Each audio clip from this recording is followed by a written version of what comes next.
Thank you very much. Thank you very much. And I'm delighted to be here at the Faith and Freedom Coalition's Road to Majority. What a big deal that is. Road to the Majority Conference. It's a big event, and there's a lot of people outside wanting to get in. If anyone would like to give up their location, please raise your hand immediately. This is my 9th time speaking at this event, and I would not miss it for anything. You know, we have a big rally tonight in Philadelphia, and so somebody said they got a little bit confused, and they had me speaking here and there. So somebody foolishly canceled here, and when I heard about it, I said, wait a minute, what are you doing? We canceled Faith and Freedom. I said, I don't have the courage to do that. I'll do it during the day, which is actually even better, if you want to know the truth, and we'll do the rally later. I don't have the courage to do that. Not to you and not to Ralph Reed.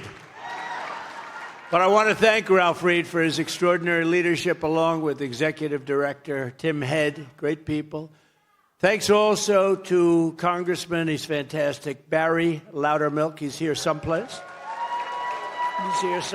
He's doing a fantastic job with all of the things. They said he walked through with Russian spies or something like that. He turned out to be constituents, young children. These people are sick. Former congressman and a man who's heading up New York for us, Lee Zeldin. He's fantastic. Lee Zeldin. South Dakota Governor Kristi Noem. Kristi.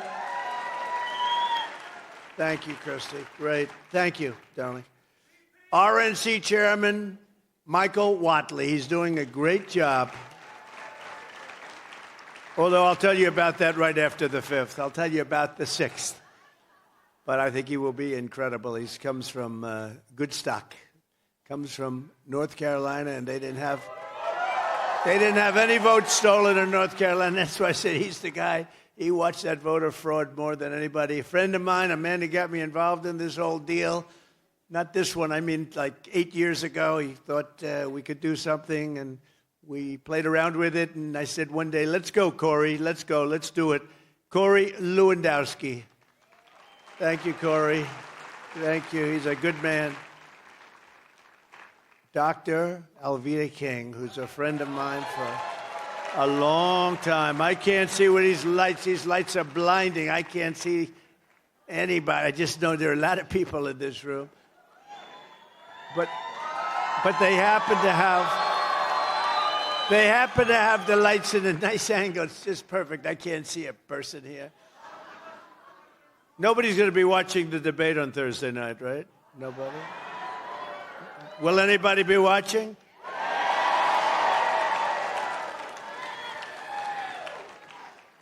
A friend of mine and a great businessman and developer from New York and various other places, including Florida, Steve Witkoff. Steve is here. Thanks, Steve. Look at that hand you get, Steve. You got to run for politics. And Moms for Liberty co-founder Tiffany Justice. I love that name. Tiffany, that's the greatest name. I love it. And thank you for your endorsement and your help and everything, Moms for Justice. I'll tell you, they have Moms for Liberty have been great, and Tiffany's been so incredible. So I appreciate it very much, Tiffany Justice. One of the best names I've heard in a long time. Most importantly, let me say a special thanks to the gigantic grassroots movement of volunteers who will power the Faith and Freedom Coalition. And I know they're going to be very much involved during the election period. It used to be one day, now it's, 2 months. It used to start like election day meant election day. Now it means, 2.5 months before the election begins it starts. But it starts actually pretty much on September 6th. That's North Carolina. Pennsylvania's, think of that, so September 6th, and Pennsylvania's September 22nd. And we have to get out there. We have to vote. We have to make sure everything's honest. And you keep your eyes open. You're the police in a way. You can police your vote. A lot of people don't know that. Just make sure that vote counts. We have to make sure it counts. Because if I knew that there was not going to be corruption, if I knew that everything would be honorable and honest as it should be, I'd stop campaigning right now. We have this thing won. I would immediately stop campaigning. I'd go and relax. I'd call up the big rally we have in Philadelphia tonight and say, it's not necessary. Don't worry about it. Everyone go home and relax. No organization does more. You are truly, and I mean this, indispensable. This is a great group of people, and you're warriors in the truest sense, and you know what we have to do. Because we're not going to have a country left if we don't do it. That's for sure. This year you will knock on 10 million doors, reach 18 million Christian voters, and register 1 million new voters across 130,000 churches.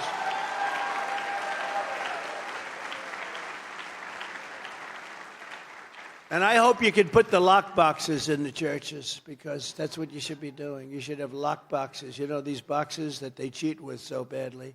You should put them in your churches, because, you know, the evangelicals and the Christians, they don't vote as much as they should. I don't know if you know that, you know. They go to church every Sunday, but they don't vote. And we have to make sure they vote just this time, because all you have to do is this time. You don't have to worry about it, because we're going to straighten it out very fast, just this time. Go vote. But, you know, they have it's very interesting. The NRA gave me a very big endorsement, and we were talking about it. And gun owners don't vote very much. I mean, I'm saying this is just statistically. We have to get people that own guns have to go and vote. You own a rifle, you want to keep your rifle, you better go vote, because the Second Amendment is under siege, and you have to vote. And who would have known that? I think it's sort of a protest. You're so angry about what's happening. But this is over years. Gun owners don't vote much, meaning, you know, some vote, but not, relatively speaking, not that much. And Christians go to church, but they don't vote that much. Do you know the power you have if you would vote? It wouldn't even be. So you got to get out and vote. Just this time. I don't care. In 4 years, you don't have to vote, okay? In 4 years, don't vote. I don't care. But we'll have it all straightened out, so it'll be much different. Of course, then they'll come in again, and they'll ruin it. We'll have to do this all over again. Then we'll come back and say, you have to go vote. Working side by side, we're going to defeat crooked Joe Biden. We're going to defend our values, and we're going to make America great again. And this will be the most important election in the history of our country. I believe that. I used to say it, 2016, we had a border that was bad. But the border was bad, but it was like, I call it peanuts. Peanuts compared to what we have now. That was like a great border. If we had that border now, it would be like great. It was really bad, but it was just a tiny fraction of what it is now. Now it's the worst it's ever been. I would say it's the worst border anywhere of any country, anywhere in the world, at any time. In less than 4 years, Joe Biden has obliterated the borders of the United States. We don't have borders. We don't have borders. We don't have elections that are proper. We don't have anything. And you know what we want with elections? We want paper ballots, same-day voting, voter ID, and we want to ensure that people are citizens. A little thing like, let's make sure you're a citizen, right? You know, they're bringing these people in. They're trying to get these people registered to vote. They don't speak a word of English, most of them, and they come from all over the world. That's what they're doing. I said there was only a few things that could it be. They're stupid. Well, they're not stupid. Nobody could cheat that well if they were stupid. They're not stupid. Then the other is they hate our country. That could be. But the third thing is they want to register people to vote. That's, I think, what they really have in mind. So we have to be very careful, and that's where Michael Whatley will do the job. That's where Susie Wiles, who's here right now, she's fantastic, and she'll do the job. And Lara will do the job, Lara Trump, who's fantastic. She's fantastic. But Crooked Joe wrecked our economy with brutal inflation and $2 trillion deficits. Did you hear our deficit is going to be $2 trillion this year? $2 trillion. His weakness, failure, and incompetence have set the world on fire. He is a threat to democracy. By the way, just by being so incompetent, he's a threat to democracy. His Marxist administration is pushing radical gender ideology into every school, and I'm sure this group is not particularly happy with that.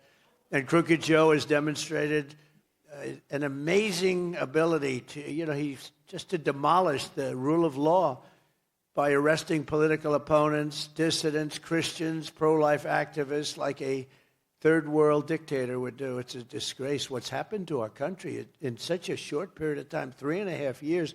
What's happened to our country, it's not even believable. Our one chance to save America from these left-wing fascists is less than, it's now 4 months. Can you believe it? I've been saying 7, 6, 5. It's now we're in between 4 and 5 months from now. November 5th, going to go down as the most important day in the history of our country. I'm telling you, because we're not going to have, I hope we can get there without ending in a world war. You know, Russia's got submarines now very nicely in Cuba. You know where Cuba is? It's about 2 feet away from Florida.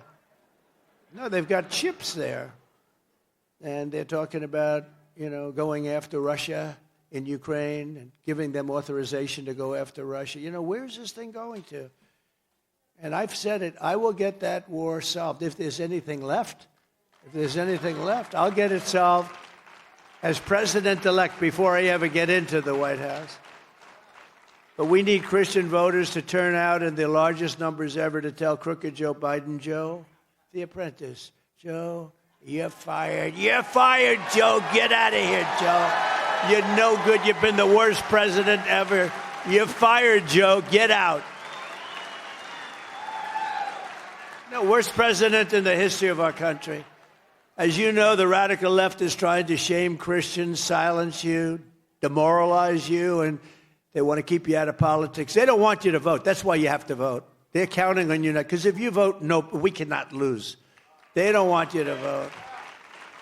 But Christians cannot afford to sit on the sidelines. If Joe Biden gets back in, Christianity will not be safe in a nation with no borders, no laws, no freedom, no future. You're not going to be safe. You're not going to be safe as a person. And your religion certainly will be, I think, in tatters. You want to know the truth? I think in tatters. You see what they're doing. And I don't know, it's a little bit less to do with this room, but we all care. What's going on with Catholics? They are being persecuted. Catholics, what is that all about? By this man that has no idea what the hell is happening. And by the way, I don't believe it is him. I think it's the people that surround him, the fascist, communists, the young, very smart, vicious people. Because I don't think he knows he's alive. You want to know the truth, okay? The reason the radical left will always come after religious believers is simple, because they know that our allegiance is not to them. Our allegiance is not to them. Our allegiance is to our country, and our allegiance is to our Creator.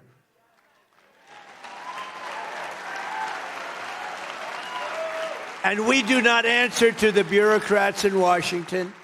We answer to God in heaven. You're not even allowed to say that anymore. Today, if you say that, they want to arrest you. If you say that, they want to arrest you. Who likes the 10 Commandments, by the way, going up in the schools?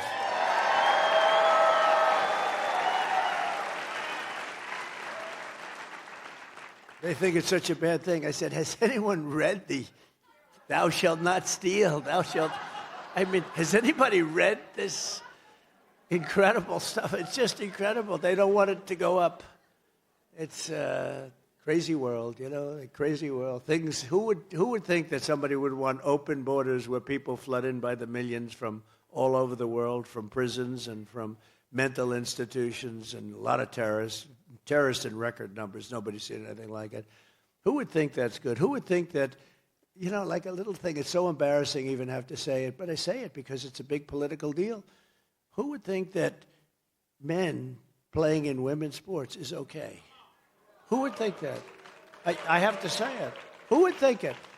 It's all, you know, open borders. Who would think it? Who would think this stuff? But in my first term, I defended Judeo-Christian heritage like no president in the history of our country.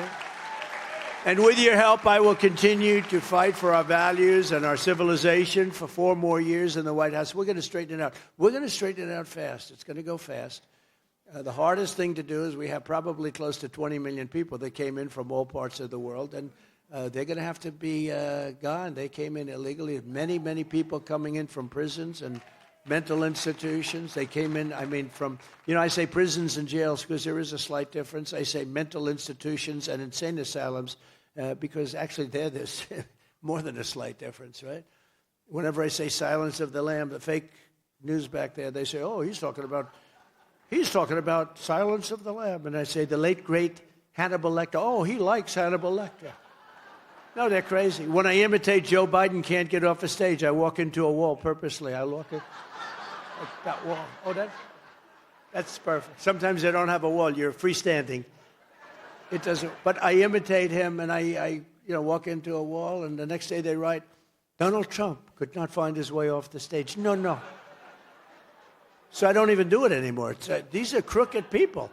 And yet with him, they're trying to say that all of these horrible blunders that he's made over the last week, you don't have to go back much, that he was improperly covered. So they say, in the one case, he had a fundraiser, and Obama could have been more gentle, in all fairness. I think that's a dispute within their own party, because, Obama could have been a little bit more gentle than that, so instead of tugging him off the stage. When you think of it, right? But he made it obvious. But you see that. And then I think 39 different people had their phones up, like you people. You have your phones up. If I did something wrong and I had one camera, then another camera, after you get 39 or so, you say, I guess he blew it. But they said, it was covered so, and they, they changed it, and AI and all this stuff. They didn't do that. That was the way it was. They're all the same. But the press has bought into it now. Oh, no, he was fine. It was the coverage was so bad by conservative. They say by conservatives. When I equated two people, I equated them. I shouldn't mention the names, but I equated Nikki Haley with Nancy Pelosi. I equated them. They said, he doesn't understand the difference. No, I understand the difference. He doesn't understand the difference between Haley and Pelosi. No, we understand that. I understand a lot of differences. But anything you do, the fake news will take it and turn it. But with him, they take bad stuff and try and make it look good. With us, they take genius, pure genius, and they try and make it look, right? They try and make it look bad. It's the exact opposite. So we actually have to work harder. I told my kids it would be a lot easier if you were Democrats. We have to work very much harder. We have to run the entire East Coast to win. They automatically start with like 38%. They start with 38%. I mean, I could go into why and the percentages, but I don't want to do that because I think we're going to get a lot of that 38%. You want to know that? Like people in unions, not to mention it, like people in unions, because we have tremendous support from the auto workers, tremendous support from the Teamsters, and tremendous. I've hired so many Teamsters.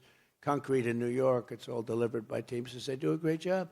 But we're going to have a lot of union support. So I'm not going to say anything. Just think of what we've already achieved, and we've done things that nobody thought possible. Together, we stood up to the communists, Marxists, and fascists to defend religious liberty like no other president has ever done. And I have the wounds all over my body. If I took this shirt off, you'd see a beautiful, beautiful person. But you'd see wounds all over me. I've taken a lot of wounds, I can tell you. More than I suspect any president ever.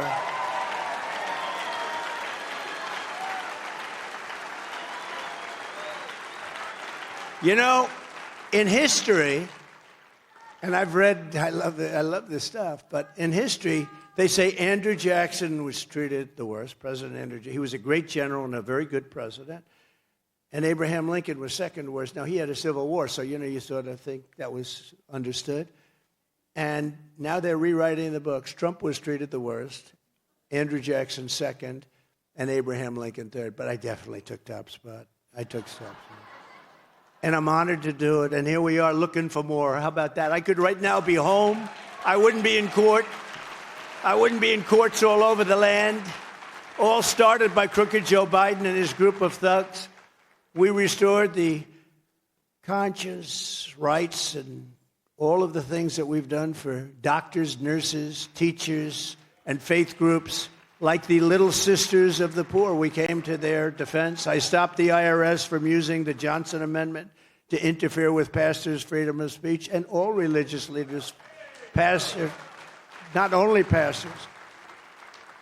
And Joe Biden took it right away, and I will give it right back. We're going to give it right back. A long time ago. I learned about the Johnson Amendment a long time ago. They've basically taken away your rights. You're not allowed, if you're a minister, a pastor, or other religious leader or rabbi, if you want to say things that are political, they take away your tax exemptions and they really destroy you. And I put that back, and now they've put it back. It's like a yo-yo. I'm going to put it back immediately. First day, I'm giving that back because we want to hear from our ministers, our pastors, and our rabbis, and others, by the way. I issued guidance making clear that the right to freedom of worship does not end at the door to a public school. I was the first to, and I'm the only president, I think, to convene a meeting at the United Nations to end religious persecution worldwide. The only time it's ever been done. Because you know what? Presidents, they get elected, and then they don't want to get involved. We don't want to get involved, like what I did for Israel as an example, right, with Jerusalem. Every president, for many, many presidents, said, we're going to do that capital. Going to make Jerusalem the capital. They're going to move the embassy to Jerusalem.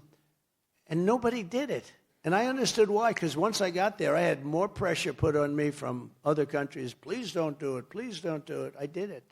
I did something what many presidents, I don't know the number, but going back a long time, they campaigned on it, they did it. I campaigned on it, and I did it. I just didn't take, thank you very much, that's very nice. You know what, I didn't take calls for about 4 days. I set up the meeting on a Monday, and I didn't take calls. I was away, quote, over the weekend. And he'll call you back on Tuesday. Oh, kings, queens, everybody. He'll call you back on Tuesday. And we had a press conference on Monday, and I announced Jerusalem. I announced that we're going to move the embassy, and Jerusalem becomes the capital, something. And by the way, that's a small one compared to what I did. I got rid of the Iran nuclear deal. Unfortunately, Biden did nothing with it. And Golan Heights and the Abraham Accords. What I did for Israel, and interestingly, this group is so unbelievably pro-Israel. It's amazing, actually, and I tell you that because in many ways you give it more support than anybody. You give more support to Israel than anybody, so a lot of people really appreciate that. Thank you very much. I can use that. I can use that love. Thank you. Who is the woman? She sounded so nice. Stand up. Oh, thank you. Thank you. It's very nice. And you have a beautiful voice, too. Thank you. When I return to the White House, I will once again aggressively defend religious freedom in all of its forms, and many forms, but we will defend it in every single one of its forms. We will protect Christians in our schools, in our military, in our government, in our workplaces, in our hospitals, and in our public square. In my next term, I will once again appoint a rock-solid conservative, and we are putting in, we put in almost 300 judges and 3 Supreme Court justices to interpret the law and the Constitution as written. It was being interpreted slightly different than that, as you probably noticed. In my first 4 years, we totally transformed the federal bench, and putting in all of these judges, and nobody's ever seen anything like it, actually, or record, pro-Constitution judges. I withstood vicious attacks to pick and confirm 3 great Supreme Court justices, Neil Gorsuch, Brett Kavanaugh, and Amy Coney Barrett. Good people, too. I took a lot of heat. A lot of hits, but we did the right thing. They're great people. Thanks to these justices, we have also achieved what the pro-life movement fought to get for 49 years, and we've gotten abortion out of the federal government and back to the states, the way everybody and all legal scholars always said it should be. Nobody thought that would happen. That's what they wanted. The whole thing was they wanted, the Roe v. Wade was federal, and they wanted it all back in the states where the people could vote and make their decisions. It's now up to the will of the people in each state. Some states will be more conservative, other states will be more liberal. It's happening now. You see the votes are all taking place. And it's the way every legal scholar and just about all the Democrats and all the Republicans and conservatives and liberals, they all wanted it that way. And we did something that was amazing. The big problem was it was caught up in the federal government, but the people will decide, and that's the way it should be. The people are now deciding, and some states are a little bit more conservative, and some states are much more liberal. If the radical Democrat extremes get their way, they will have a federal law for abortion, to rip the baby out of the womb in the 7th, 8th, and 9th month, and even execute the baby after birth. They have that. You know that. The governor, think of it, the governor of Virginia, previous governor, we have a great governor of Virginia right now, but Glenn Youngkin is doing a great job. But the previous governor of Virginia, you want to make that very clear because he's doing great. The previous was not so good. But he actually made that statement, we'll put the baby down after the babies, we'll put that, and you'll decide what to do. And there are states that allow that. They're the radical ones on this issue. Far and away the radical ones, not us. Every voter has to go with your heart and do what's right, but we also have to get elected because we have a lot of other things. We have to get elected. You have to be able to win. Like Ronald Reagan, I believe in exceptions for the life of the mother, rape, and incest. Some people do. I think most people do, actually, but some people don't. You have to go with your heart. But you have to also remember, you have to get elected. I want to thank the 6 Supreme Court justices, Clarence Thomas, Samuel Alito, John Roberts, Brett Kavanaugh, Neil Gorsuch, and Amy Coney Barrett for the wisdom and the courage they showed on this long-term, very contentious issue. This has been a long time it's been fought. Getting it back to the states puts the question where it belongs with the vote of the people, and over time, it will all work out. It's working out right now, but it's all going to work out, and it's where everybody wanted it, including the legal scholars, but it's where everybody wanted it to be. And it's taken, actually, they say 49, but it's probably 51 years it's taken to get this done. Above all, in the Republican Party, we will always support families, babies, life, and very, very important to the Republican Party.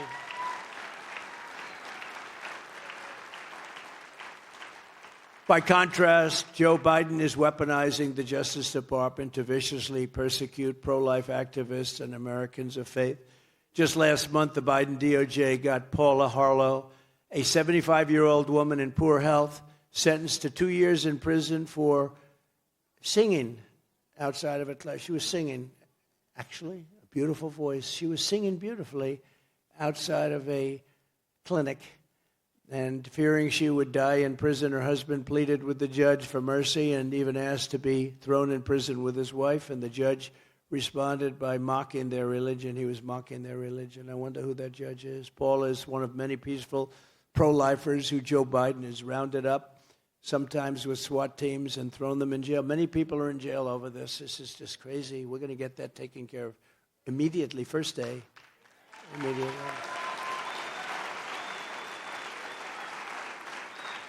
But let's call these brave Americans what they really are. It's persecuted Christians. That's what they are. They're persecuted. Because these people are really the threat to democracy. You know, they have a whole thing about Donald Trump is the threat to democracy. I'm the one that got us out of the wars. I'm the one that defeated ISIS and got us out of all these wars. You know? I'm the one that had the safest border in the history of our country, and now it's death. And, you know, when you talk about the bad border, you don't realize how many people are dying on the caravans coming up. They're dying because they're told, you know, come on up and we're going to give you education, we're going to give you health care. They're destroying your Social Security. Your Social Security and your Medicare is being destroyed because millions of people are coming up and you're not going to have it. Something's going to happen because they are destroying. Joe Biden is destroying your Social Security and many other things to reverse these monstrous abuses of power. The moment I win an election, we're going to win, we got to win. If we don't win, we don't have a country. We don't have a country. You know, I used to say it in 2016, and I meant it. We were, you know, I thought that was the most important election. In 2020, I didn't say it. By the way, we got many millions of votes more in 2020 than we did in 2016. We got millions and millions of votes. It's a rigged election. But we got millions of votes more. I was told if you got the same number, 63 million, that you win. We got millions and millions, and that's by their count, and it was a terrible thing. And look at what's happened to our country in 3.5 years. It's not even the same place. It's not the same place. I always say we're a nation in decline. We're a nation in really serious decline. But we will rapidly review the cases of every political prisoner who is unjustly victimized by the Biden regime, including Paula, so we can get them out of the gulags and back to their families where they belong. Paula, just hold on, Paula. We're going to get you out of there. Can you imagine this? This is a good woman. This is a religious woman, and they throw her in jail. I will also create a new federal task force on fighting anti-Christian bias. Its mission will be to investigate all forms of illegal discrimination, harassment, persecution against Christians in America. And it's taking place at a level that nobody can believe. We're like a country from a different country. We're like, this is not America anymore that we're living in. These people are nasty. They're bad. But you know what? We're tougher than they are. But we have to be smart. We have to vote. We have to get out and vote. You cannot sit home. This one day you have to get out and vote. Never again will the federal government be used to target religious believers, Americans of faith. And that's all it is. It's Americans of faith are not a threat to our country. Americans of faith are the soul of our country. One of the reasons we have so much crime is you don't have the faith. You know, you don't have people wanting to be good because they want to go to that special place. They want to be good. There's no reason. It's like religion it's going down at a level that nobody's seen before. Nobody's seen anything like it. And it's really having a tremendous effect long beyond our churches and our synagogues and our mosques. It's beyond everything. Religion is becoming less and less of a factor, less and less important in our country, and that's causing a lot of the chaos and a lot of the crime that you see. If they were grown up with religion, they wouldn't be doing the things that they're doing because they're doing really bad things, so we're going to get it stopped. The weaponization of law enforcement is the greatest threat to freedom in America today, I think. And nobody knows it better than me. Look at the way I've been weaponized. I mean, they've weaponized me at a level that the late, great Al Capone, right? I tell it all the time, Scarface. He didn't go through what I went through. Of course, they were afraid to do it. They said, well, let's leave him alone. He would take that gentleman, that handsome gentleman right there. He'd have dinner. If Alphonse Capone didn't like him, your family would never see you again, sir. They'd say, what happened to him? He's a part of a foundation under a nice high-rise that's going up someplace. I got indicted more than him, sir. For nothing, for no crimes. Even the scholars, all of the scholars, they said, well, there is no crime here. There's no crime. It's a terrible thing. These are sick people. These are horrible people. Remember this, the reason Joe Biden and his thugs are so desperate to stop us is that they know we are the only ones who can stop them. That's true. All of their persecution is only happening because I am running for president and leading very big in the polls. But since the show trial in New York, that horrible, horrible trial, so many corrupt things happened in that trial. And I think they're seeing it. The people are seeing it because we have the strongest poll numbers we've ever had. And I mean, that goes back a long time now. And the fundraising is at levels that I don't think anybody has ever seen before. So there's a lot of great things. And I don't know if you saw last night in the new Rasmussen poll, we're leading Biden by numbers that people haven't led by before. Biden is 10 points down national. That's nationally. And we're doing even better in the swing states. The radical left Democrats rigged the presidential election in 2020, and we're not going to allow them to rig the presidential election in 2024. We're not going to allow it. And every time the radical left Democrats, Marxists, communists, and fascists, and that's exactly what they are, they're fascists, indict me, I consider it a great badge of honor because I'm being indicted for you. Thank you very much, everybody. I appreciate it. But I am. I'm being indicted for you. Never forget, our enemies want to take away my freedom because I will never let them take away your freedom. They want to silence me because I will never let them silence you. And in the end, they're not after me. They're after you. I just happen to be very proudly standing in their way. I am in their way, and I always will be in their way. From the very first day that we take back the White House from crooked Joe Biden and his thugs, I believe we're going to have 4 of the greatest years in the history of our country. It's going to happen fast. Within moments of taking the oath of office, I will seal the border, stop the invasion, and send Joe Biden's illegal aliens back home where they belong. They belong back home.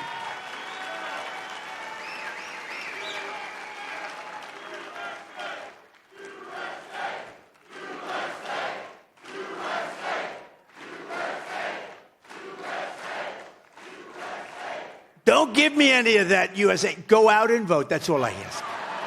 Don't say, USA, USA, we love Trump, USA, and then November 5th comes along, or any of the previous days, you know, the early voting. And then you say, darling, I'm just a little tired. I think I'll skip the vote. You can't do that. You got to vote. No USA right now. You just go out and vote. Then we'll go USA. Because then we're going to make our country great again. Biden is releasing criminals to prey on our people. That's what's happening. Thank you. Got to get out and vote, right? See this beautiful group of people. They'll be in Monte Carlo on November 5th. I don't think so. We all know the names of too many innocent victims of Biden migrant crime. It's a new category of crime. It's called Biden migrant crime. Remember this. These migrants are tough. They're tough. They come from prisons and many other places, rough places. They're just getting used to our country. They're just settling in. Every day I read where somebody was killed. Beautiful young women, mostly young women, are being killed by migrants. You know, they thought it was like this wonderful dream. I could just see. They said, oh, the migrants are coming in. These people are tough. They're so tough. Dana White. Did anyone ever hear of Dana White? He's a legend, right? UFC, ultimate fighter, ultimate fighting. And he's a fantastic man. I said, Dana, I have an idea. Why don't you set up a migrant league of fighters and have your regular league of fighters? And then you have the champion of your league. These are the greatest fighters in the world. Fight the champion of the migrants. I think the migrant guy might win. That's how tough they are.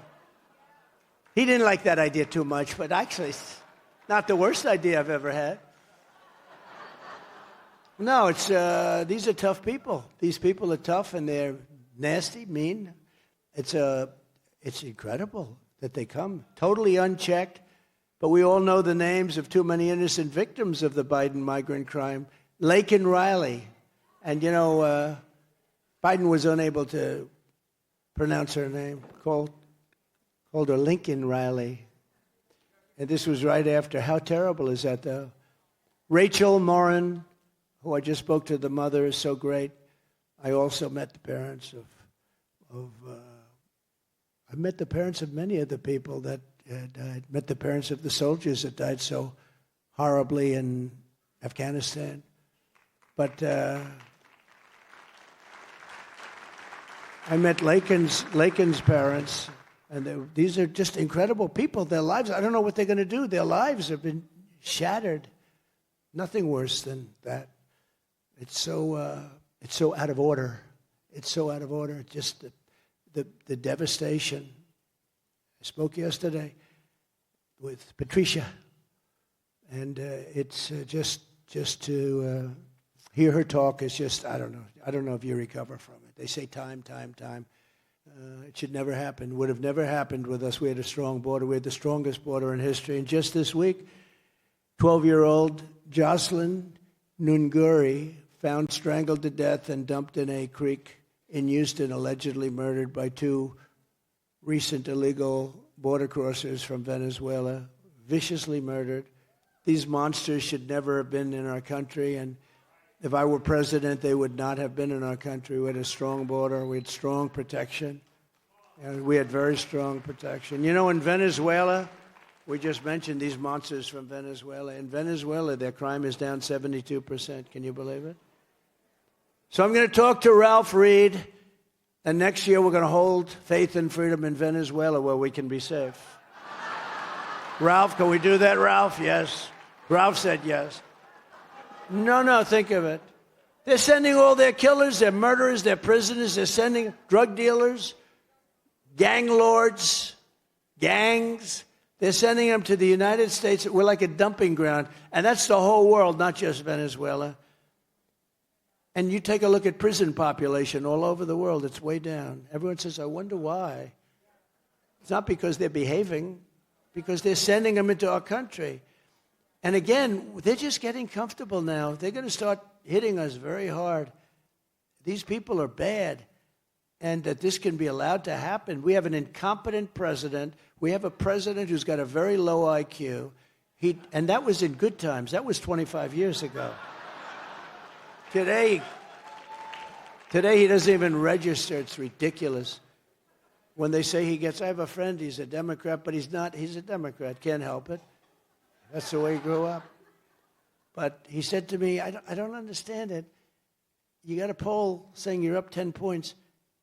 How can you only be up 10 points? I say that too. Who the hell is going to vote for this guy? On day one, I will begin the largest deportation operation in American history.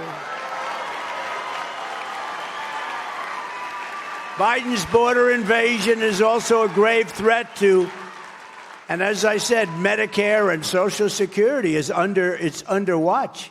Biden wants to dump millions of illegal aliens onto Medicare and put them into Social Security and even Obamacare and suck these programs dry. That's what they're going to do, and you're going to have a problem, and all of a sudden they're going to say, we're going to cut it in half. I'm not touching them. I'm leaving them where they are. You are going to see Social Security, if he gets elected, is going down the tubes. I can't even imagine him being elected. Can you imagine 4 more years? These are the worst 4 years. As president, I will fight for American seniors, not the Biden illegals. I will fight for American workers, not the human traffickers. I will fight for American dreamers, not the child smugglers. And I will restore the sovereign borders of the United States of America. So help me God.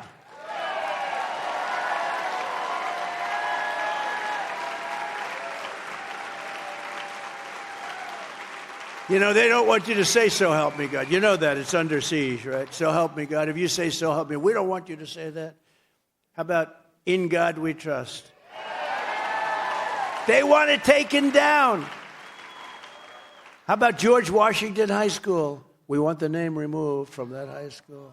They don't know why. They thought he had slaves. Actually, I think he probably didn't, but anybody that was, it's just like incredible.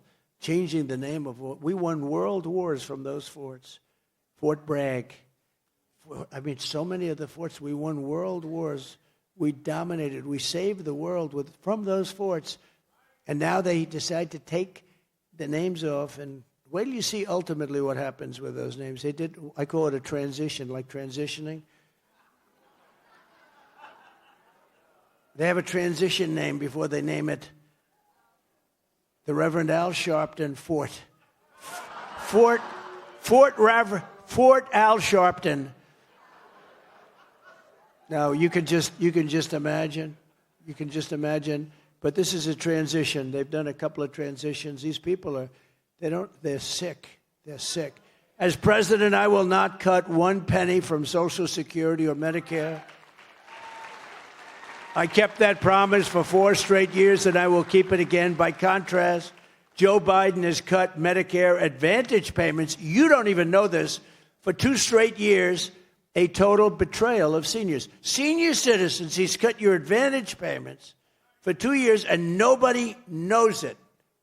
And the seniors have to get on board because I'll tell you what, they're being treated badly.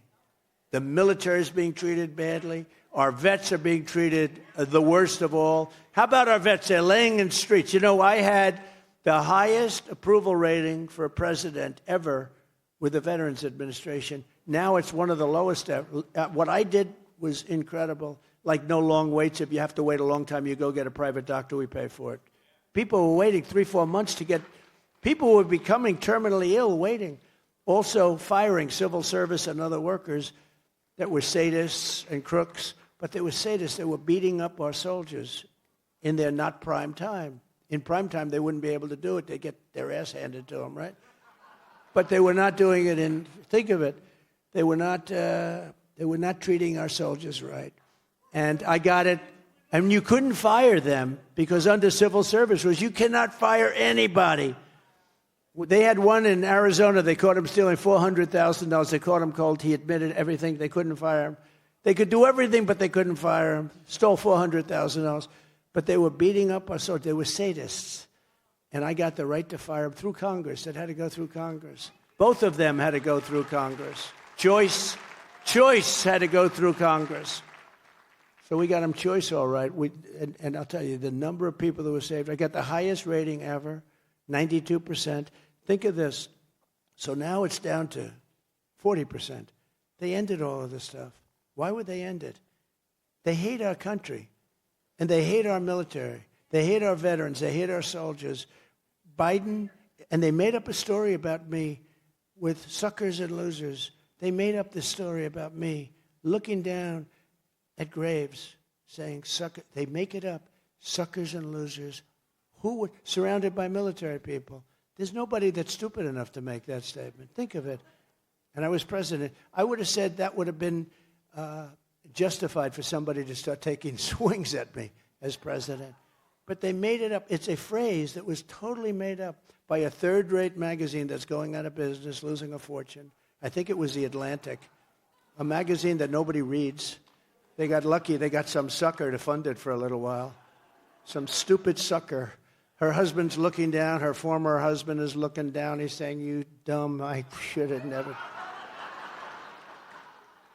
She took his money and she said, Atlantic magazine, let's waste millions of dollars. But no, they made it up. And, you know, you say it's not true, but does 10%, 5% of military people believe it? This is what we have to live with. It's horrible. Who would say it? Just think of it. Who would say that about, even if you hated the military, you wouldn't say it. And you wouldn't certainly say it to military people. So just from a common standpoint. But that thing's haunted me for 3 years. For 3 years. I'll never forget. I walk out of a big rally. Everything was great. It was an unbelievable. And some of the fake news over there, one of them, said, sir, did you call the dead military, suckers and losers? Before I even responded, I said, here we go.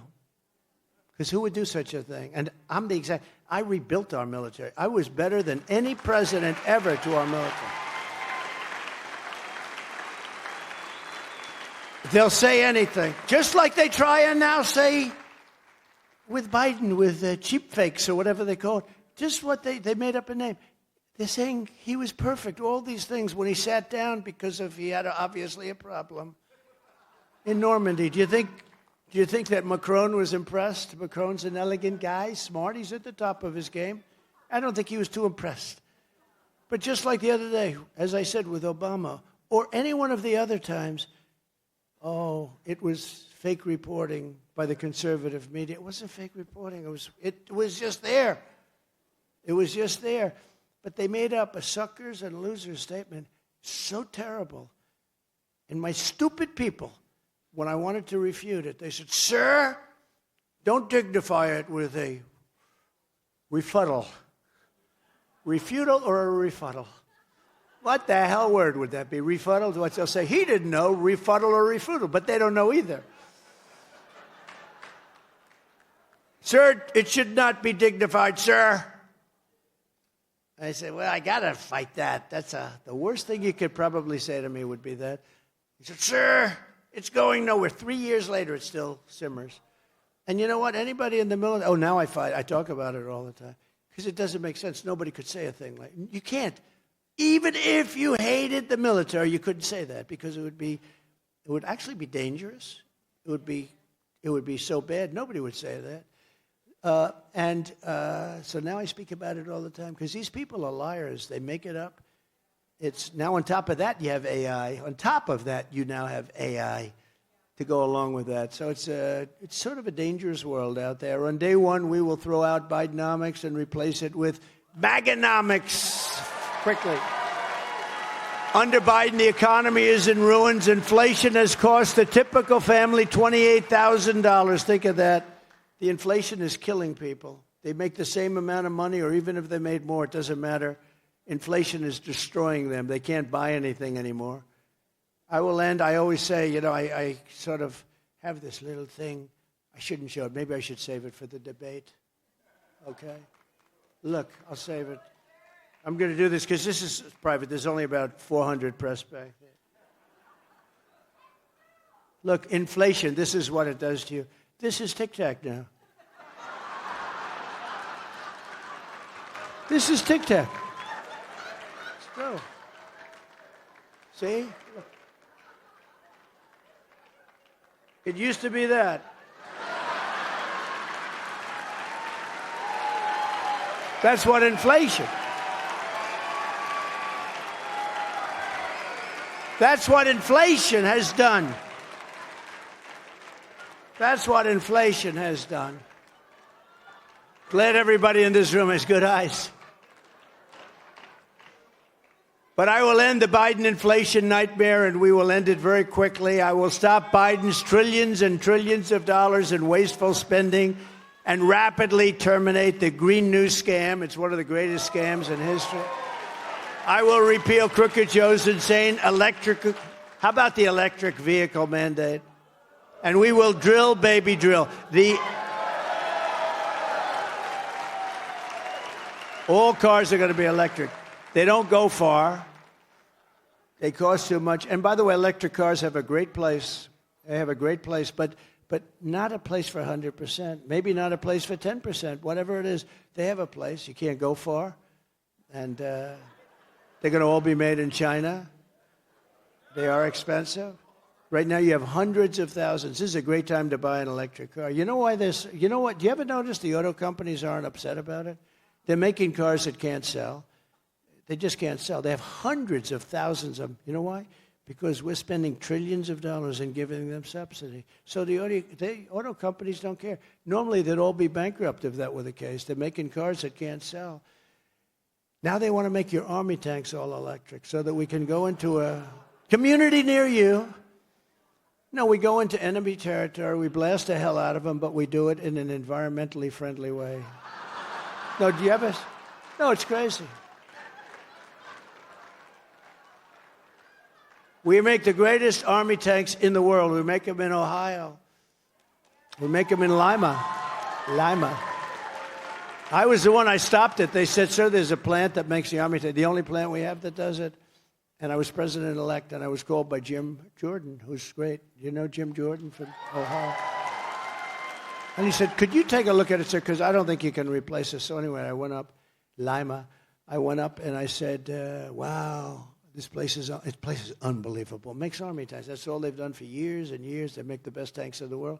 They were going to close it under, I guess it was Obama, but it was scheduled to be closed. And I looked. I said, "This is a room that is 20 times larger than this, and it's unbelievable. The ball bearings, that heavy steel, and you can almost move it with your hand. It's so incredible how it all works. And these guys are so professional. I said, if you close this, you'll never be able to open up a plant with this talent or this kind of a plant. And now they want, and I kept it open. I took it off the list, and it makes more tanks than anybody in the world right now. Unfortunately, all we do is give the tanks away. We make them, we give them away faster than we can make them. You need some tanks? Oh, yeah, we'll send them to you over there. And they're expensive suckers, too. But we'll provide all of our friends and many of our enemies with tanks, because half of the time with Biden, you don't know if they're friends or enemies. We give them whatever they want. But when you look at it, but now they want to make them electric. And the problem is very similar. They don't go far. They're too heavy, very heavy. You know, the battery, in fact, it's so much bigger than a tank for diesel fuel or gasoline. that they want to make a truck, like a toy truck, like a little toy truck with a huge battery on the back. It's almost as big as the Army tank. So when it goes into enemy territory, it's pulling this thing. I said, what happens if somebody blows it up? Well, you're dead. Now you don't have to hit the tank. You just have to hit the battery. No, they want to do it. Think of it. They want to do it. No, they'll say, oh, these stories are terrible. But these stories are, you heard my story in the boat with the shark, right? I got killed on that. They thought I was rambling. I'm not rambling. They want to make boats.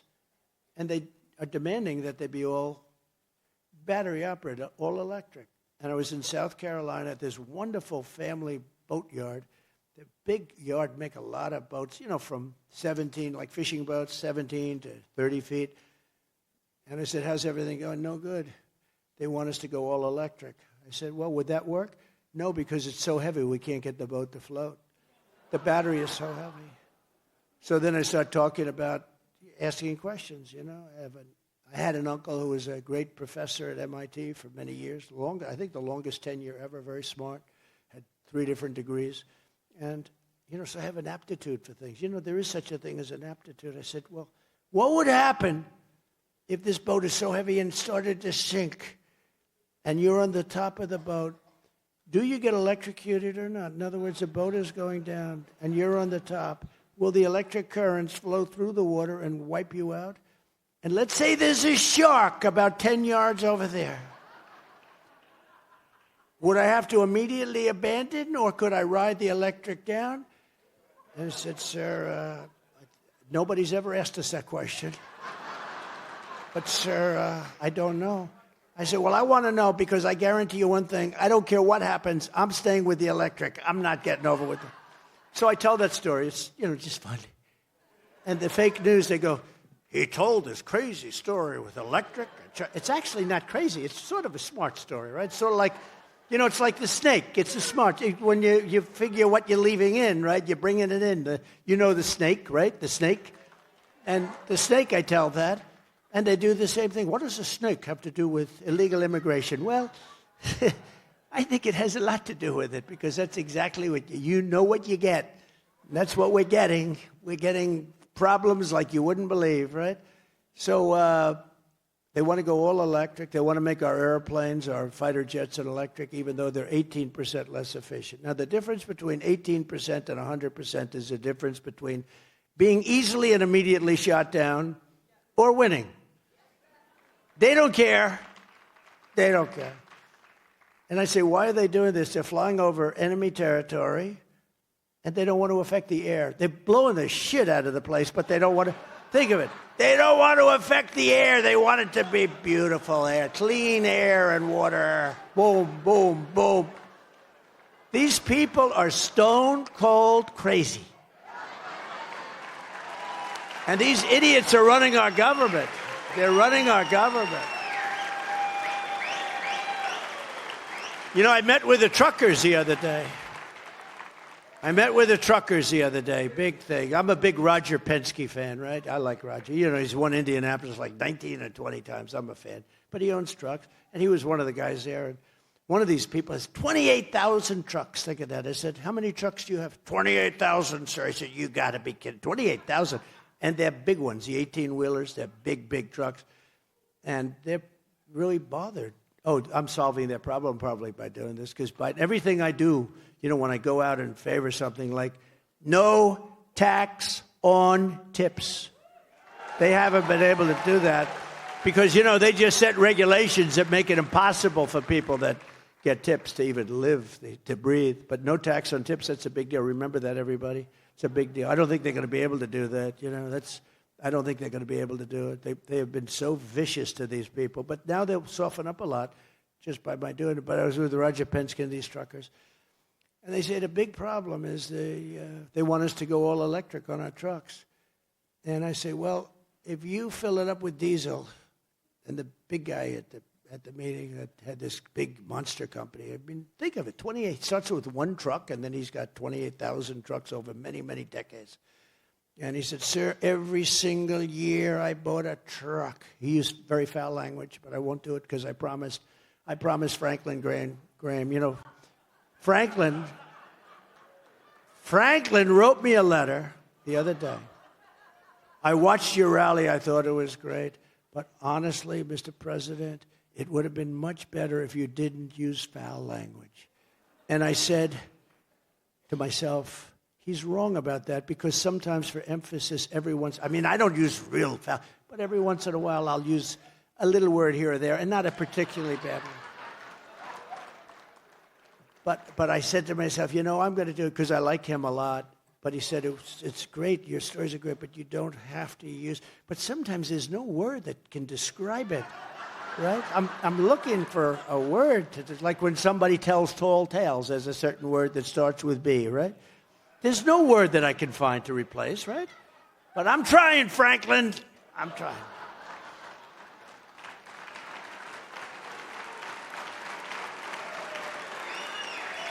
And when people, and we have these big rallies. In New Jersey, we just had a rally, 107,000 people. Can you believe it? 25,000 people in the South Bronx. So we had 88,000 people in South Carolina, 68,000 in Alabama. And I said, when people start leaving early, I'm going to have to go back to the foul language, I think. But so we have this meeting, and he said, I started off 50 years ago, and every single year that I bought a truck, it was better than the first year, better than the previous year. The truck got better, got stronger, faster, bigger, more fuel efficient. Every year for 50 years, those trucks get bigger. He said, sir, I build apartments. We call them apartments, or those trucks. You would be proud to live in one of those. I said, I don't know about that. They build the cabs with a place to stay. I said, I could handle it. I could. But he said, every year they get better. If they force this electric mandate on us, we'll go back 70 years, not 50 years. He said, we'll have to stop 6 times from New York to Los Angeles. I said, how many times do you have to stop now? None. We go directly, New York to Los Angeles, all the way, no stops. I said, didn't you explain that to them? Yes, we do all the time. Does it make any difference to them? The other thing, I didn't know this, he told me that the truck will be more than 2 times heavier. He said, so if you do this, you're going to have to rebuild every bridge in the country. Can you believe it? Now, how stupid is it? And the other thing is it takes much more room, so a lot of your payload is going to be gone. It takes much, much more room. The whole thing will, possibly never work, and that's okay. Some things you got to know. But I said, so what's their attitude? We don't care. We want you to go to electric. They don't care. They don't care. They don't care. You can explain it to them. They're evil people. They're fascists. They don't care.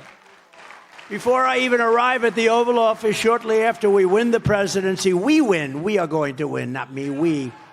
I will have, if you go and vote, Christians, please, I'll report you to Ralph Reed. How about if Ralph didn't vote? I want to check Ralph's voting record. He votes. If Ralph, I would be shocked. But I'm saying that because you have to remember, you do have to do it, because you don't do it. But we will win the presidency, and I'll have the horrible war between Russia and Ukraine, which would have never happened if I were president. I will restore that. Now, I'll have that settled. But you know what's happened? It's just so. It would have never happened. You wouldn't have any lives taken. You wouldn't have had those ancient cities, those gorgeous golden towers knocked down, obliterated. You can never build that stuff again, that history. But far more people are dead than they said. And you would have never had the attack on Israel on October 7th. You would have never had it. You would have never had the attack on Israel. And you wouldn't have had inflation. I had the oil. It was caused by energy. Now it's caused by everything. The energy started it, and started it with a level of nobody's ever seen anything like it. The inflation, I believe it's the worst inflation this country's ever had. And inflation is known as a country buster. So you wouldn't have had just those three things. Think of it. If you didn't have Ukraine, if you didn't have inflation, and if you didn't have the attack on Israel, just those three, what a different world this would be. Just those three. And then we could name about 30 more. You wouldn't have had that Afghanistan disaster as an example. Not getting out. I was going to get out. I was going to keep Bagram, though, because it's 1 hour away from where China makes its nuclear weapons. They're giving up one of the biggest air bases in the world. You know who occupies it now? Take a guess. China! China occupies Bagram. Thank you very much. Did they send us a letter? President Xi, where's your letter? Thanks. It's unbelievable. I would have kept it not for Afghanistan, but it's 1 hour away from where they make their nuclear weapons. In my next term, we will build a great iron dome over our country, a dome like has never been seen before, a state-of-the-art missile defense shield that will be entirely built in America and create jobs. We're going to build it in America. Israel has it. Why don't we have it?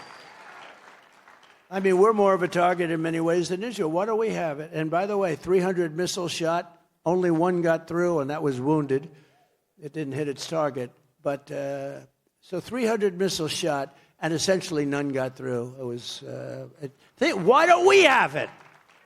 We're going to have it, and we're going to build it in America. It's all going to be made. We're not going to be shipping it out to other countries to do like we do so stupidly. You know, they make fighter jets where they have different countries make different parts. And I said, what happens in case of a war? You're going to be sending parts all over the place? You got to make the jet in one location. These people are crazy. No, they do it. They concede it to all these countries. Well, we want to make the engine. We want to make the wing. So you got wings being set. We want to make the tail. You got these parts that they put it together. You got to make your planes. This is military stuff. You got to make your planes. Common sense. We are the party of common sense. That's what we are. We're going to rebuild our cities into beacons of hope, safety, and beauty better than they have ever been before. Right now, they're killing fields, our cities. We're going to give back our law enforcement. We're going to give them back the respect that they deserve. They are being treated so badly. If they do something that's harsh to stop a crime, they end up losing their pension, they end up losing their job, they end up losing their family and their home. And I'm giving immunity to police all over the country for that. I mean, we have some police forces where they make you go out and get a lawyer to defend yourself. They won't defend you. You have to hire your own lawyer. Now, I know more about lawyers than any man, perhaps. And I don't like lawyers, and I don't like the fees. But can you imagine a policeman having to hire a lawyer to defend himself?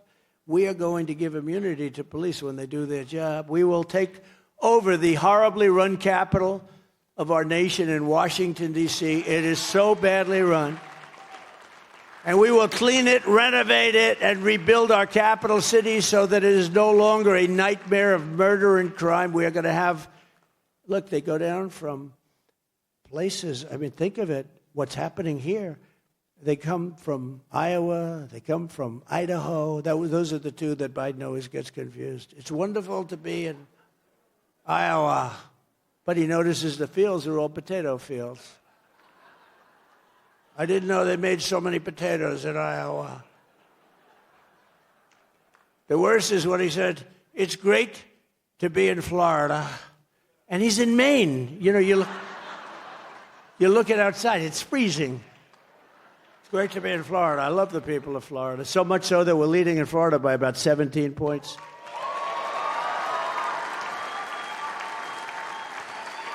But we're not going to have this capital of ours that we love and cherish be a victim in itself of all of the murder and crime that's taking place. I lost a man who was a great person. Everyone loved him. It was a carjacking. He was waiting for his wife, and somebody came out. Didn't even give him a warning, just said, just took a gun, shot him through the head 5 months ago. Shot him through the head. The wife is walking out. He was picking up the wife from work. Shot him through the head, dumped him into the street, took the car. They caught him. And you know he'll be protected by all sorts of things. Those people get protected. We don't get protected, but they get protected. On day one, I will sign a new executive order to cut federal funding for any school pushing critical race theory, transgender insanity, and other inappropriate racial, sexual, or political content onto the lives of our children. And I will not give one penny to any school that has a vaccine mandate or a mask mandate. I will support a strong policy, which I have, of universal school choice, allowing parents to choose the public, private, charter, or religious school that best suits their children. I will support America's homeschool families, including allowing 529 education savings accounts to be used for homeschooling expenses, up to $10,000 a year per child, completely tax-free. This room likes that more than some rooms. Some rooms don't, and that's okay, but this room does. That's good. Glad I said it, actually. And I will shut down the Federal Department of Education, and we will move everything back to the states where it belongs and where they can individualize education and do it with the love for their children.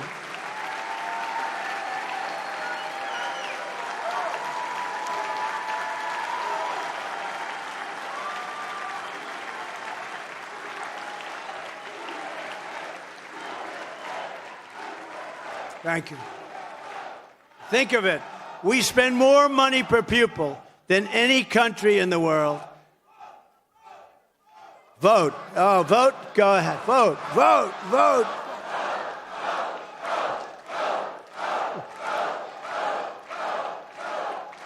Thank you. We spend more money per pupil. Think of it. You know the expression? And I said it to a large African-American group of people 4 years ago. What the hell do you have to lose? You're the worst in income. You're the worst on crime. Your cities and your areas are being decimated. You can't get a home. You can't get mortgage. You can't get. They're last on it. I said, and the Democrats have for 100 years run these cities. 100 years. I said to them, what the hell do you have to lose? And you know what? They agreed with me, and I did very well. And now we're at the highest level that any Republican has been with African Americans and with Hispanic Americans.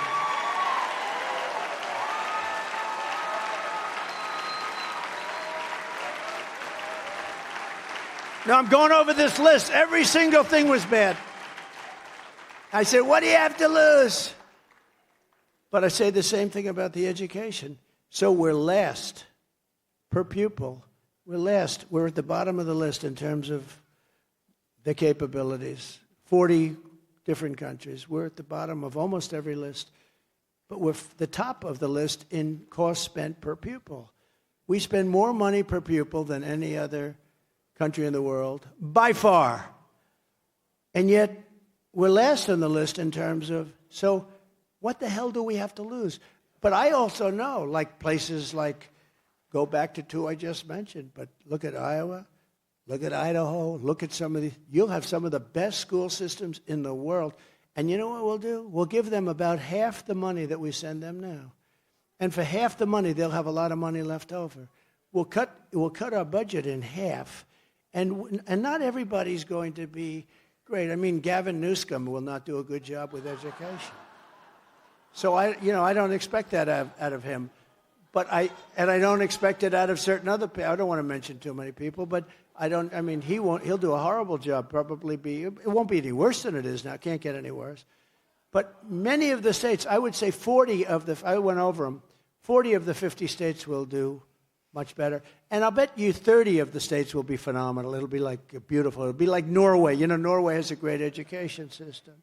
In New York, they said, yes, we're studying the Norwegian plan. Oh, really? You're studying the Norwegian plan? Well, you better bring a lot of cops along because you have a lot of problems, right? We're studying the plan of Norway and Denmark.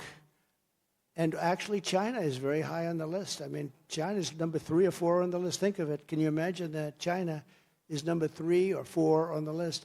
No, we're going to give it back to the states, and most of those states are going to do a phenomenal job, and we'll spend less than half the money on education. We'll have about 2 people in Washington. The 2 people will make sure that we have to guarantee that they're teaching a little English, right? That English is out there. But basically, there won't be a lot of coordination because other than, again, common sense, we're going to save a fortune, and many of our states will produce unbelievable students that will be able to rival Norway and Denmark and all of these places that are top. Some won't, and that's okay. It's a lot better than it will be now. I will also take historic action to defeat the poison of left-wing gender ideology and restore the timeless truth that God created two genders, male and female.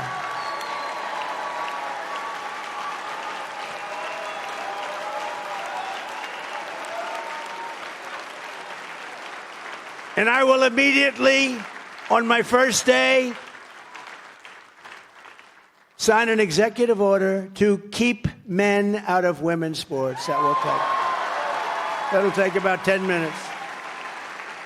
And I will fully uphold the Second Amendment because your guns are under siege. And I protected them for 4 years. You were protected. We will protect innocent life, and we will restore free speech right from the beginning. And I will secure our elections. I will secure our elections. And as I said, our goal will be one-day voting with paper ballots, proof of citizenship, and a thing called voter ID. You know, when you negotiate with the Democrats, you start off, you say, look, the one thing we have to have voter ID. No deal. And I say, wait a minute, let's get this. We want voter ID. In other words, a little identification, right? Nope, we don't want to have that. Why don't they want? Because they want to cheat, that's why. You know, when you go into the Democrat, I always say Democrat, you know, they'd rather have it the Democratic National. It's much nicer sound. Why don't they change the name? It's probably better. They hate it when you say the Democrat National Convention, right? It's much more beautiful. Actually, even when I make a speech, if I want to make a nice, elegant speech, let's say I came in here with a different attitude today, and I'd say the Democratic National Convention. Now I say the Democrat National Convention. It sounds flat, right? But I call them that because they don't want to be called that. They don't want to be called that. But when you go into their convention, you've got cards that are like, you ever see some prisoners where they go like this? Well, how about my card? Did you see that picture of me? Did you see that? Do you believe that one? My parents said, what the hell happened to my boy? That was not in the cards. They didn't teach me that at the Wharton School of Finance. No, they're bad. These are bad people. But they have all sorts of information. They have everything. They have everything down. So it's okay for them when they have their convention to have a big card on your chest, hanging down off your chest. But it's no good for voting. They don't want it for voting because they want to cheat. We're not going to let them get away with it anymore. And there is one thing I will say, too big to rig. You make it too big to rig, we don't have to worry about it. There's a level at which they can't. If you took the 10 worst presidents in the history of the United States and added them up, they would not have done near the destruction to our country as crooked Joe Biden and the Biden administration have done. He's crooked. He's a total thief. So if you want to save America, get your friends, get your family, and get everyone out to vote. You got to go vote. I'll say it again and again. Vote, Christians.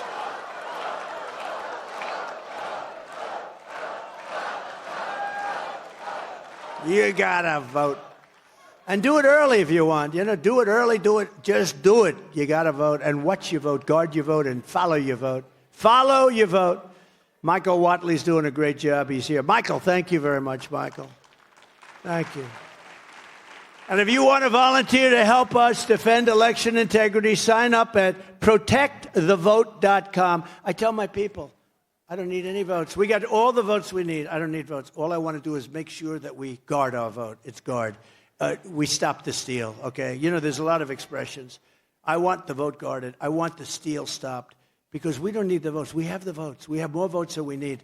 What we need, I tell these guys, I tell even RNC, I tell Michael, I tell Laura, I don't care.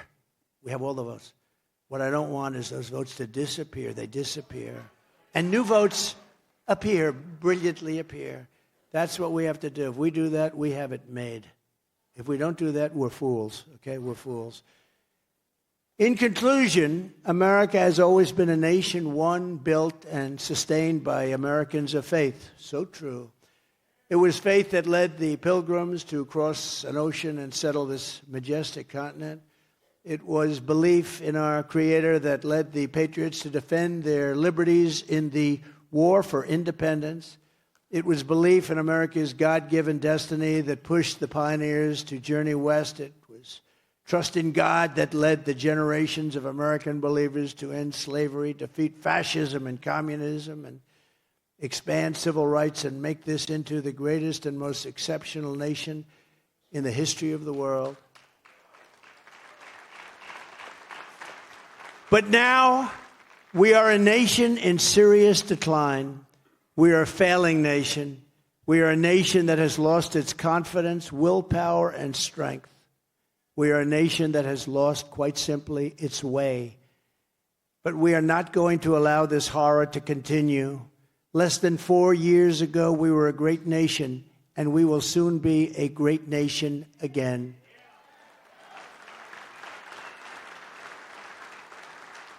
With the right leadership, every disaster crooked Joe Biden has created can be fixed, and it can be fixed very quickly. Every problem can be solved, and every wrong can be rectified. By this time next year, America's borders will be strong, sealed, and secure. We will let people come into our country, but they will be let in legally. They will come in through a legal process. Inflation will be in full retreat. Our economy will be roaring back. Optimism will be surging. The American dream will be thriving again for citizens of every race, religion, color, and creed. Law and justice will reign all throughout our land. Freedom will be restored. The flame of liberty will be burning bright again. Joe Biden, the worst president in the history of our country, will be a fading memory of the past.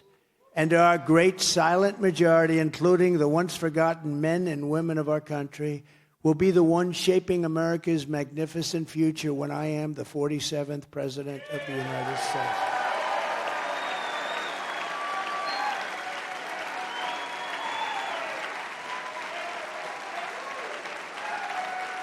Because we are all Americans, and together we will show November 5th to be the most important day in the history of America. We are one movement, one people, one family, and one glorious nation under God.